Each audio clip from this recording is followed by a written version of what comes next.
ಜೋಬ್ನಾಗ ಒಂದು ರೂಪಾಯಿ ರೊಕ್ಕಿಲ್ಲ ಏನಿಲ್ಲ. ಗೌಡ್ರಿಗೆ ರೊಕ್ಕ ಕೇಳ್ಬೇಕಂತೀನಿ. ಅವ್ರು ನೋಡಿದ್ರೆ ಹೊಲ್ದಾಗದಾರ ಅಂತ ಹೇಳ್ಯಾರ ಮನೆಯಾಗ. ಹಾಂ ಇಲ್ಲೇ ಅದಾರಲ್ಲ ಗೌಡ್ರು. ಕೇಳಿಬಿಡ್ಲ.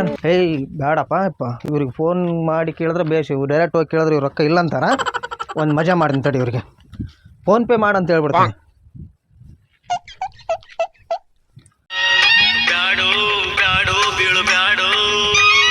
ಏನು ಕೆಲಸ ಮಾಡೋದು, ಏನು ಕಿರಿಕಿರಿ ಫೋನ್ಗಳು ಅಂತ ನಾನು. ಹಲೋ ಹಲೋ ಗೌಡ್ರೆ, ಒಂದು 500 ರೂಪಾಯಿ ಫೋನ್ಪೇ ಮಾಡಿರಿ. ಫೋನ್ಪೇದಾಗ ರೊಕ್ಕ ಇಲ್ಲೋಪ. ಹಾಂ ಕ್ಯಾಶ್ ಅದಾವ, ಕ್ಯಾಶ್. ಫೋನ್ಪೇ ಇಲ್ಲ. ಹಾಂ ಕ್ಯಾಶ್ ಐತ್ರಿ. ಹಾಂ ಬಂದೇರಿ. ಕರ್ರಿ ಗೌಡ್ರಿ, ಕ್ಯಾಶ್ ಅದಾವ ಅಂದ್ರೆ ಕ್ಯಾಶ್ ಬೇಕಾಗಿತ್ತು ನಾನು. ಕೊಡ್ರಿ. ಹಾಂ ಇವನ ಏನು ಬೆತ್ತಳ ಗಂಟೆ ಬಿದ್ದಂಗೆ ಬೀಳ್ತರು ಸಾಲಕ್ಕೆ. ಹಾಂ ಕ್ಯಾಶ್ ಅದಾವಿದ್ದು ಜೇಬಿನಾಗಲ್ಲ ಅಂದಿದ್ದು, ಮನ್ಯಾಗ ಟ್ರಿಜರಿಯಾಗ ಅದಾವ. ಟ್ರಿಜರಿ ಇಲ್ಲಿ ಕೆಲಸಕ್ಕೆ ಏನು ಹೇಳೋದು ನಮ್ಮದು ಇನ್ನೊಂದು ಕಿರಿಕಿರಿ. ಗೌಡ್ರೆ ನಿಮ್ಮನ್ನೇ ನಂಬ್ಕೊಂಡು ಬಂದಿದ್ನಲ್ರಿ.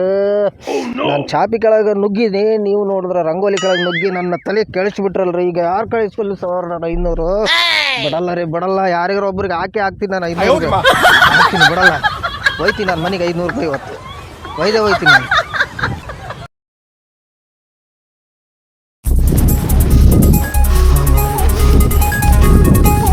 ಅಣ್ಣ ಯಾಕಣ್ಣ ಇಲ್ಲಿ ಕುಂತಿ? ಏನಿಲ್ಲಪ್ಪ, ಆರಾಮಿಲ್ಲ. ನೆಗಡಿ, ಕೆಮ್ಮು, ಸುಸ್ತು, ಮೈಕೈ ನೋವು ಎಲ್ಲ ಗಂಟು ಬಿದ್ದುಬಿಟ್ಟ ಒಂದ ಸರಿಗೆ. ಬಾ ಅಣ್ಣ ದವಾಖಾನಿಗೆ ಬರೋಣ ಬಾ. ಹಾಂ ದವಾಖಾನಿಗೆ? ಬೇಡ ಬೇಡ. ಯಾಕಣ್ಣ? ನಾಳೆ ಹೋಗಮ್ಮ. ಇವತ್ತೇನಾಯ್ತಣ್ಣ? ಇವತ್ತು ಆರಾಮಿಲ್ಲಲ್ಲ, ಸ್ವಲ್ಪ ಸುಧಾರಿಸ್ಲಿ, ನಾಳೆ ಹೋಗಮ್ಮ.